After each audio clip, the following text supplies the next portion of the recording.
Salut, je m'appelle Araïk Margarian, je combats le 28 février à Aix-en-Provence pour l'Hexagone. C'est le numéro 2 de Face à Face.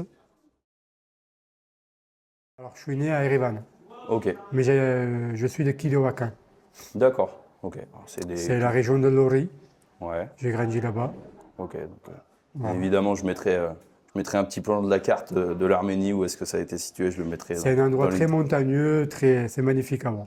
Ok. C'est génial.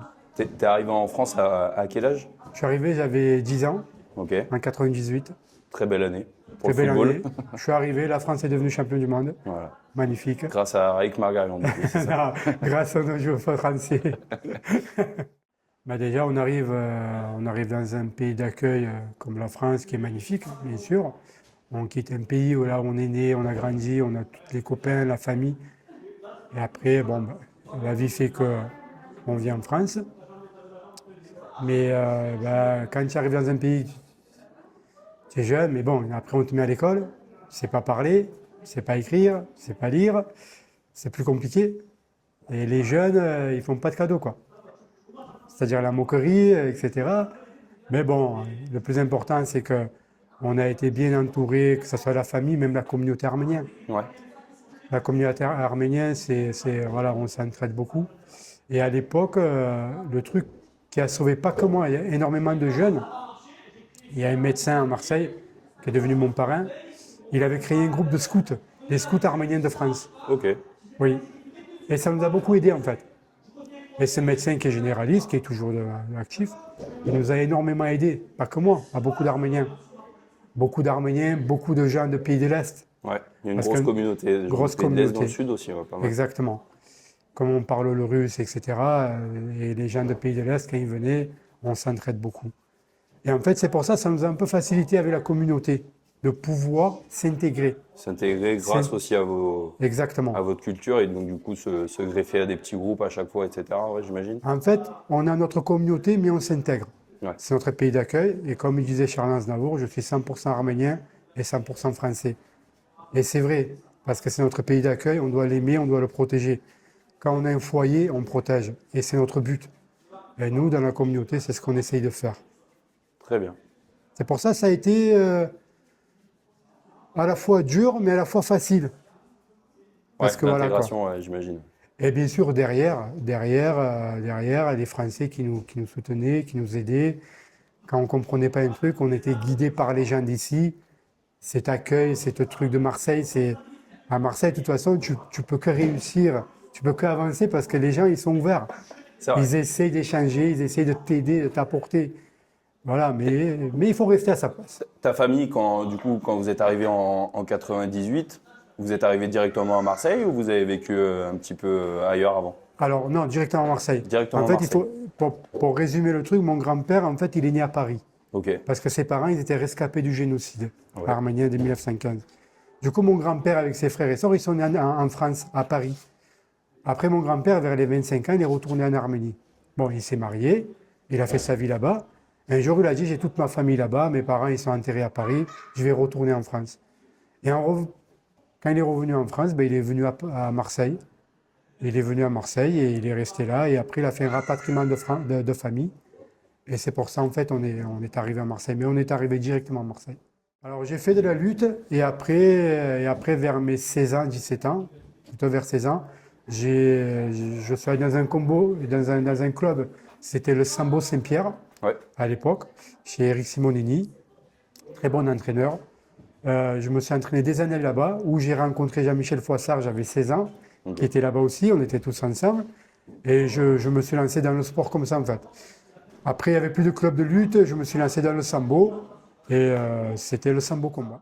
En fait, en Arménie, c'est beaucoup développé les sports de combat, que ce soit la lutte, le sambo, le judo, le karaté, la boxe anglaise. Et là-bas, ils sont plus bon. Actuellement, on a des grands lutteurs dans le monde entier qui sont très très forts. C'est vrai qu'en France, à l'école, le sport, on va dire, c'est 1 heure de sport. Allez, on va faire du tennis, du badminton, du ping-pong. Non, il faut, voilà. Moi, je pense que je pense que quand tu es un homme, voilà, des sports de combat, la lutte, le judo en France, parce qu'on a des bons judokas, on est quand même coté, quoi, de ce Oh côté-là. oui. On est très très fort en judo, que ça soit le judo ou la boxe anglaise. En fait, le sport, il ne faut pas dire ouais, c'est un sport violent. En fait, le sport, ça éduque. C'est vrai. Ça éduque beaucoup de gens. Le sport, ça te permet de te canaliser. Ça te permet d'apprendre le respect à ton prochain. Tu apprends le respect en fait. Ouais. Parce que tu sais que c'est dur, ton adversaire, un jour tu peux gagner, un jour tu peux perdre. Ça te fait toujours te mettre à ta place, à haut niveau, pour rester. En fait, c'est pour ça que je dis les sports de combat, pour moi, c'est bien pour le respect, pour l'évolution de l'être humain, des jeunes surtout. C'est pour ça en Arménie, il y a beaucoup de. Voilà quoi, de toute façon, dans les pays de Caucase, dans les pays de l'Est, beaucoup de sports de combat. Et ça apprend la discipline surtout. Moi, de mon œil extérieur qui ne suis pas du tout combattant et surtout pas du tout du milieu des sports de combat, j'ai l'impression que ça vous apporte à vous, combattants, que ce soit amateur ou pro, une forme de discipline quotidienne, mais c'est exceptionnel. C'est exceptionnel. Regardez, on va prendre tous les combattants daguestanais, tchétchènes, arméniens, tous les mecs, il y a toujours de respect. Le respect, les valeurs, la discipline et le travail. Tu vois, une fois et il faut donner le temps à tout ça.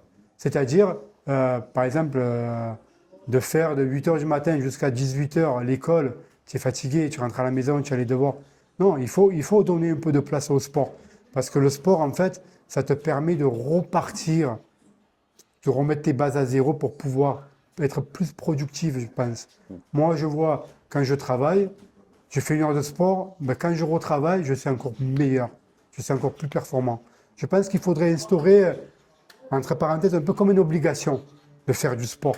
Parce que déjà, c'est bon pour la santé, mais pour tout. Et pour la discipline, pour tout, quoi. Ouais, puis même, je pense qu'au-delà de ça, surtout, moi, encore une fois, dans la vie extérieure, je pense que même pour les jeunes, c'est top que ça soit. Alors, évidemment, il y a des sports de combat, mais il n'y a pas que les sports de combat. Mais dans Et tous les sports. je pense aussi en France, par rapport aux sports de combat, les gens ont cette image forcément que c'est uniquement de la violence et purement de la violence. Alors que derrière, évidemment, cette forme de violence dans les coups que vous recevez ou que vous donnez, il y a aussi une forme de stratégie qui est immense. Il y a pas forcément. En fait, comme on n'a que l'aspect des combats, on ne voit pas tout le travail qu'il y a derrière. C'est énormément de stratégie. Je parle par exemple pour le MMA. Il n'y a pas que les coups. Il y a aussi les soumissions, les amener au sol, la lutte. Il y a énormément de travail tout ça, derrière tout ça. Et je pense que le MMA en France n'a pas la bonne visibilité. Non. Je ne sais pas si tu vois ce que je veux dire, Oui, dans le sens oui. où les gens assimilent forcément MMA égale violence. Évidemment, il y a le côté violence, mais il y a aussi le côté stratégique. Alors, si je peux me permettre, c'est violent pour quelqu'un qui n'en pratique pas. Si maintenant je mets les gants avec quelqu'un qui n'en fait pas, ça va être violent pour lui. C'est sûr. Mais maintenant, le mec, il se prépare comme toi. Il fait la même chose que toi. C'est égalité. Ouais. Après, c'est violent, oui, ça peut. Dans le foot, il y a des KO. Il se prend un coup de crampon. Dans le rugby, regardez dans le rugby tout le choc qu'ils reçoivent. Dans tous les sports, c'est violent. Les MMA, c'est pas plus violent que notre sport.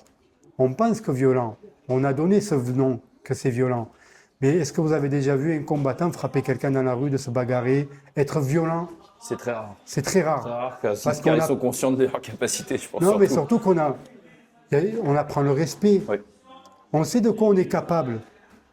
Tu sais, si moi, des fois ça arrive, hein, tu conduis, il y a des gens qui, comme un jour il a dit Cédric Doumbé, les mecs ils voient en voiture, ils disent oh, je vais te taper. Mais ils ne savent pas qu'ils en faire. Mais ça m'est arrivé aussi, les mecs qui te regardent, oh vas-y arrête-toi. Surtout à Marseille, j'imagine. Voilà, mais il faut être plus intelligent. Ça ne sert à rien. Non. Si maintenant je frappe, je serai violent, mais je ne suis pas violent. Je suis un être humain comme tout le monde, je suis un père de famille, je travaille, voilà. On n'est pas violent. Le sport, oui, on regarde, on dit oh il y a du sang et tout. Dans un boxe anglaise, pendant 12 rounds, tu te prends que sur la tête. Là, tu peux vite te soumettre, étranglement, clé de bras, un truc, c'est fini. Surtout quand tu tombes, tu prends 2-3 coups, c'est fini. L'arbitre, il arrête, c'est fini. D'abord, la santé. Et aujourd'hui, en France, c'est ce qu'ils font dans le MMA, c'est ça qui est bien, c'est que quand l'arbitre il voit que tu es en danger, il arrête. La santé avant tout. Mais on n'est pas violent, c'est pas un sport violent. Pas du tout. En fait, mes frères, ils étaient contents, parce que voilà, mes 2 grands frères, ils étaient là, ben, c'est bien, vas-y, jusqu'au bout. Toujours le soutien de la famille. Mon père, il était content. Après, c'est ma mère. Voilà, ma mère, c'est une mère, comme toutes les mamans du monde. C'est voilà, ils veulent protéger leurs enfants, ils veulent. Mais voilà, comme j'ai expliqué, maman, c'est un sport, si tu me fais plaisir. Avant tout, je prends du plaisir. Ouais. Ça, c'est Voilà, très je ne me important de le force rappeler. pas. Tu as raison de le rappeler, parce que c'est vrai que, oui, Voilà, mais évidemment, il y a la violence, mais il y a surtout le exactement. plaisir derrière entre guillemets, de se défouler, et surtout de pratiquer un sport où, dans le côté martial, il y a énormément de respect, en fait. Mais bien sûr, Parce bien que sûr. c'est respecter plusieurs sports en même temps, réunis dans un sport, et je trouve ça justement très beau par C'est rapport à pour ça. ça. Et moi, j'avais dit à ma mère, t'inquiète pas, c'est un sport, je vais m'entraîner, je vais me préparer. Après, voilà, un jour tu gagnes, un jour tu perds, ça fait partie de la vie. Mais bon, après, une mère, voilà, elle te donne le courage, elle dit, bon, ben, je comprends, même si c'est dur. Bon, ma mère, elle regarde jamais mes combats. Ok. Elle regarde jamais mes combats. Et mon père, quand il regarde, il dit, à chaque fois que je regarde tes combats, j'ai des cheveux blancs qui poussent un peu plus vite. C'est pour ça, moi, je tire le chapeau à tous les parents. Pas qu'à mes parents, à tous les parents. Tous les papas et mamans de tous les combattants. Bravo à eux, parce que c'est vrai que maintenant que je suis père, je sais c'est quoi le. Avant, je ne comprenais pas quand mon père il me disait un jour tu seras père, tu comprendras ce que je dis. Aujourd'hui, je comprends ce qu'il veut dire. Et c'est pour ça, merci à mes parents et merci à tous les pères et tous les mères du monde qui puissent soutenir et être là derrière leurs enfants pour qu'on puisse faire un peu ce qu'on aime. Parce qu'on le fait avec passion, avec amour et on prend du plaisir. Alors moi, souvent on me pose la question, est-ce qu'il va faire comme toi? Je ne sais pas. Je l'entraînerai, Ouais. sûr et certain, à défendre sa famille, ses frères, ses sœurs, ses amis, d'aimer sa patrie, d'aimer son pays, de Très défendre ses valeurs, d'être juste, défendre son prochain, les faibles. J'apprendrai toujours ce truc-là, ce qui m'ont enseigné mes parents. Tu vois, d'aimer son pays, de protéger les faibles, de tendre la main à son prochain. Je vais apprendre tout ça. Je vais l'entraîner pour qu'il soit un homme fort, que ça soit intelligent avec ses études et être fort au niveau physique, mentalement et même son âme. Après, c'est lui qui choisira. S'il me dit, papa, je veux faire du judo, Fait. fais. Si papa, je veux faire du foot, fais. Il fera les sports qu'il voudra, et après, il se trouvera dans un sport comme je me suis retrouvé dans le MMA. Il se retrouvera et je le soutiendrai jusqu'au bout, quoi. Je suis chrétien apostolique. Ok. Alors, ouais, en Arménie, on est apostolique, c'est l'église apostolique. Ok. C'est les apôtres de Christ qui sont arrivés en Arménie pour annoncer la bonne nouvelle. Ok. Et voilà, moi, je suis très croyant, pratiquant. Et moi, le Christ, c'est le chemin de ma vie. Et sans lui, j'ai pas d'objectif pour l'éternité. Ok. Et justement, par rapport à la religion, pardon, qu'est-ce que ça t'apporte, alors déjà en tant qu'humain, mais surtout en tant que sportif au quotidien? Ouais, ça m'apporte en fait, comme je dis, la croyance, pour moi, c'est quelque chose, c'est pour nourrir mon âme et mon esprit. Ok.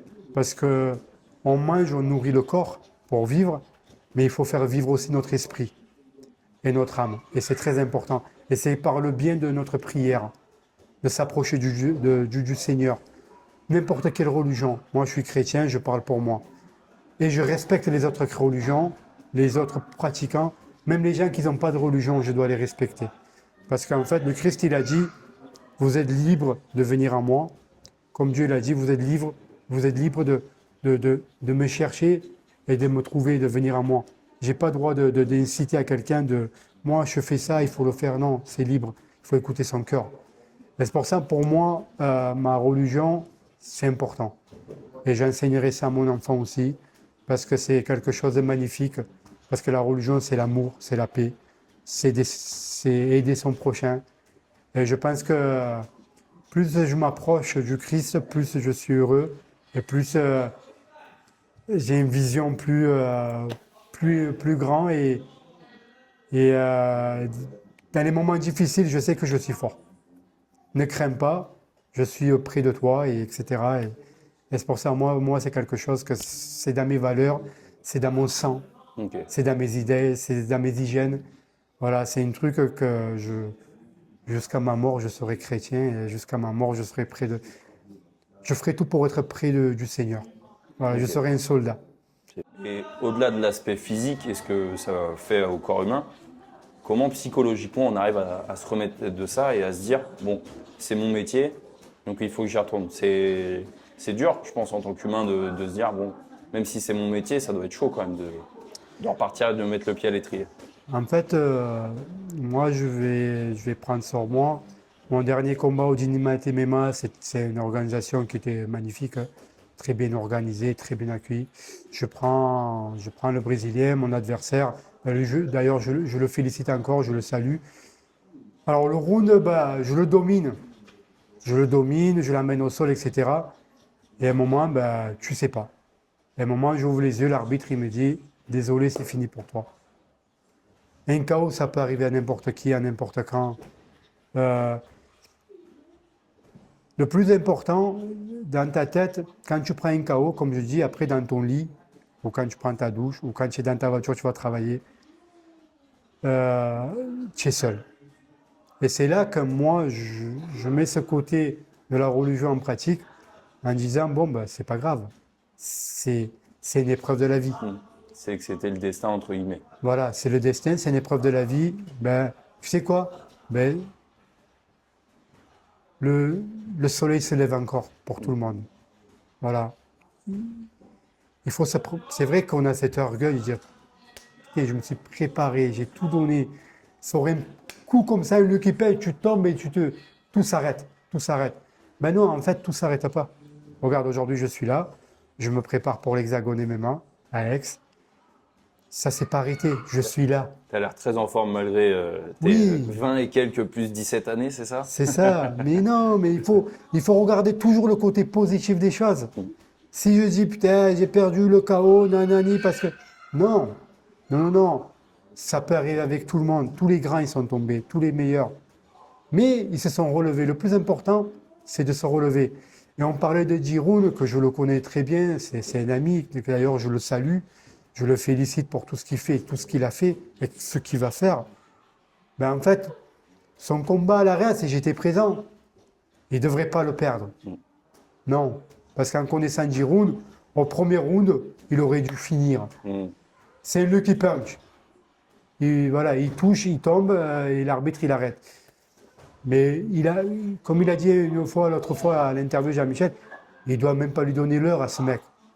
Parce que Giroud, quand je sais ses capacités, je te jure, hein, je mets ma main à couper. Aux 2 premiers rounds, il le finit, le mec. Tu vois? Mais c'est les choses qui arrivent. Et regarde, il est fort. Il s'est relevé, il s'entraîne. Il s'entraîne avec Barry, il s'entraîne avec des mecs forts. Et d'ailleurs, je les félicite.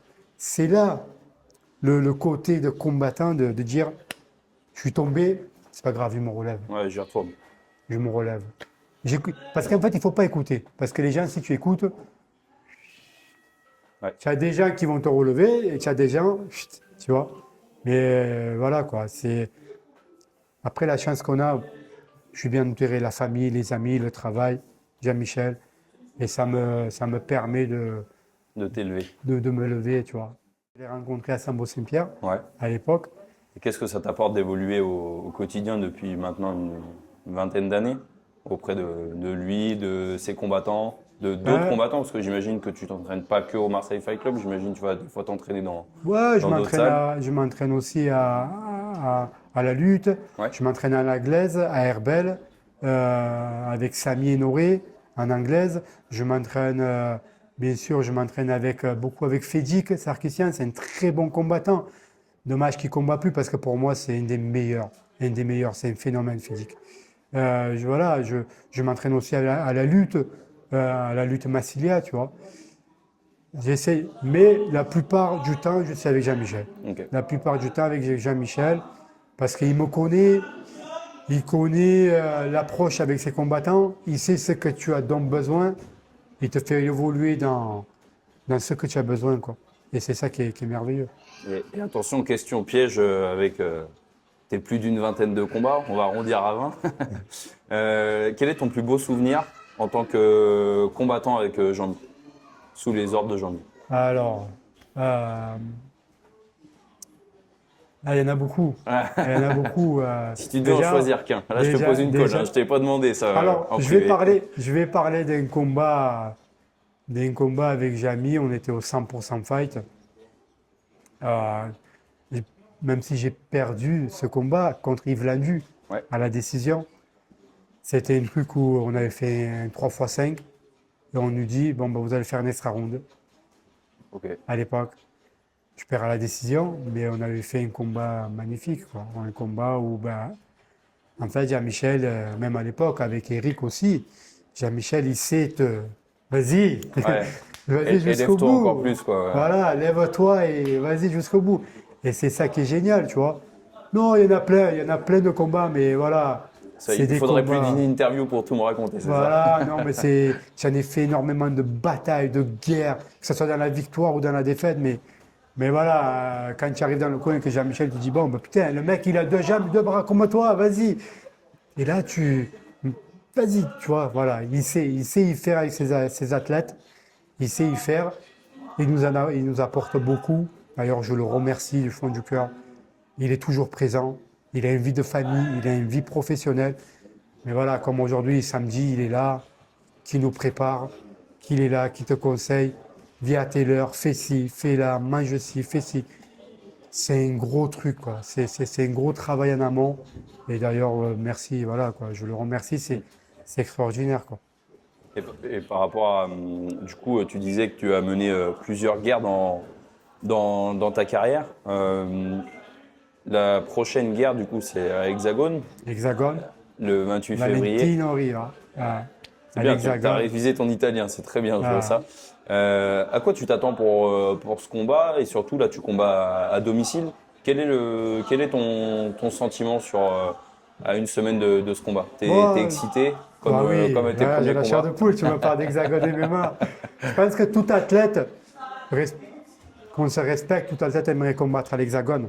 C'est un très bel événement. C'est une organisation extraordinaire. Moi, voilà, il y a beaucoup de combattants qui sont passés par là-bas. Et là, ils sont venus chez moi et ils m'ont contacté et j'ai accepté avec honneur et valeur. Parce que franchement, et oui, j'ai la chair de poule et je suis excité. Je me suis préparé. En plus, après une défaite comme j'ai eu, j'ai C'est envie, frustrant, ouais. J'imagine que j'ai envie de la rentrer frustration dans doit se ce. transformer en motivation, quoi. Exactement, exactement. Et la motivation, il y est.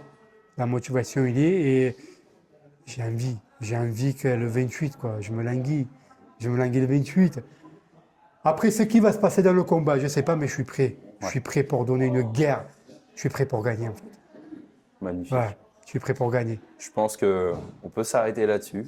20 bonnes minutes à discuter avec Araïk Margarian. Je te remercie, Araïk. Merci Je te à souhaite toi. un Merci pour super ce que combat. tu fais. Je te souhaite un super combat à Hexagone. Évidemment, je serai bien présent. Est-ce que tu as un dernier mot pour les personnes qui verront cette interview? Ben, avant tout, j'aimerais remercier tout le monde de suivre les MMA, de suivre ta page, qu'on va partager énormément, de te suivre. Merci à toi ce que tu fais pour les athlètes, parce qu'on en a besoin, parce que la visibilité, c'est quelque chose d'important pour nous, les athlètes. Surtout dans le sud où il n'y a pas grand média qui parle de vous, malheureusement. Exactement, dans le sud, voilà.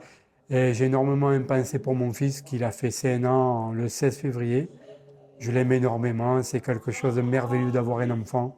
Et moi, ça me motive encore plus Comme ça, un jour, je mettrai les vidéos et je dirai, regarde qu'est-ce qu'il a fait papa. Et voilà, j'espère qu'il sera fier de moi. Et un pensée pour mes parents, que je les aime très fort.